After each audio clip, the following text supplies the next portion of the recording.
दोस्तों, आज तक नहीं पता कि पूजा करते हैं तो सबसे पहला काम कौन सा होता है। तो बता दें कि सबसे पहला काम भगवान को धन्यवाद देना है। आपकी कृपा से मैं पूजा कर रही हूँ या कर रहा हूँ, क्योंकि पंडित पूजा करवाता है तो स्वास्तिवाचक करवाएगा, आपके लिए भी और भगवान के लिए भी। मंत्र बोलेगा, परंतु आपके पास ब्राह्मण नहीं है, आपको कोई स्तुति नहीं आती, आपको कोई मंत्र नहीं आता, लेकिन आप इतना तो कर सकते हो, किसी मंदिर में जाकर उनको धन्यवाद तो दे सकते हो कि आपकी कृपा से मैं चलकर आपके मंदिर में जल चढ़ाने आई हूँ। भगवान को जल चढ़ाने पर कितने लोगों का फायदा है, देखिए जरा। हिंदू धर्म में विष्णु पुराण में, पद्म पुराण में लिखा है, जब सौभाग्यवती नारी भरा हुआ पात्र कलश पानी ले जाती है और उसे देखकर कोई व्यक्ति निकल जाता है और जिस काम के लिए जाता है वो सफल हो जाता है। लेकिन ध्यान दें कि जब भी हम शिव भगवान को जल चढ़ाने जाएं, पात्र को भर कर ले जाएं, कभी भी खाली नहीं ले जाना चाहिए। कोई तो मंदिर का ही लोटा, मंदिर का ही पानी और शिव भगवान को चढ़ा देते हैं। इससे आप पर कर्ज बढ़ेगा, उतरेगा नहीं। इसलिए हमेशा पात्र भर कर ले जाएं। जब हम जल चढ़ा दें तो खाली पात्र घर लेकर भी नहीं आना चाहिए।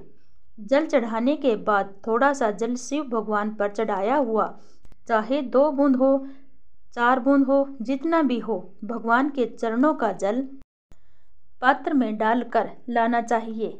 घर आने के बाद घर के सभी सदस्य अपने नेत्रों में, अपने हृदय चित्तवृत्ति में लगाना चाहिए। लेकिन ध्यान दें कि शिव भगवान को जब जल चढ़ाओ तो पूरा चढ़ाना चाहिए।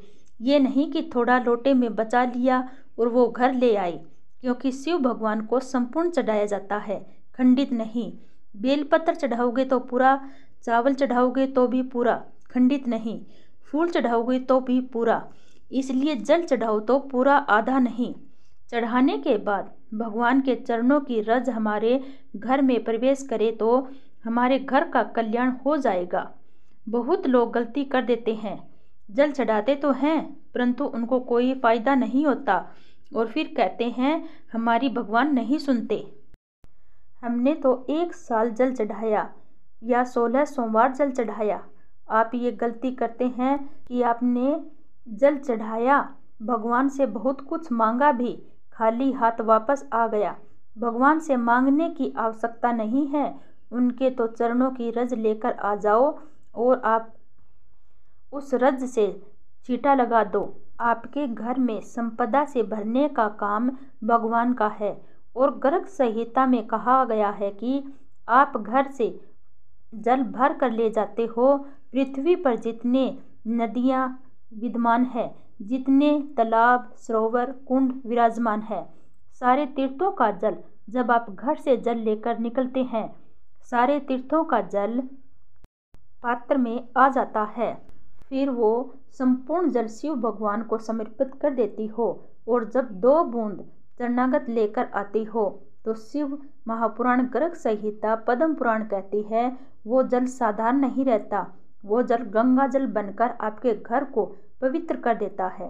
दोस्तों, हमारे द्वारा बताई गई जानकारी आपको पसंद आई है तो हमारे चैनल को लाइक, शेयर और सब्सक्राइब जरूर करें। धन्यवाद।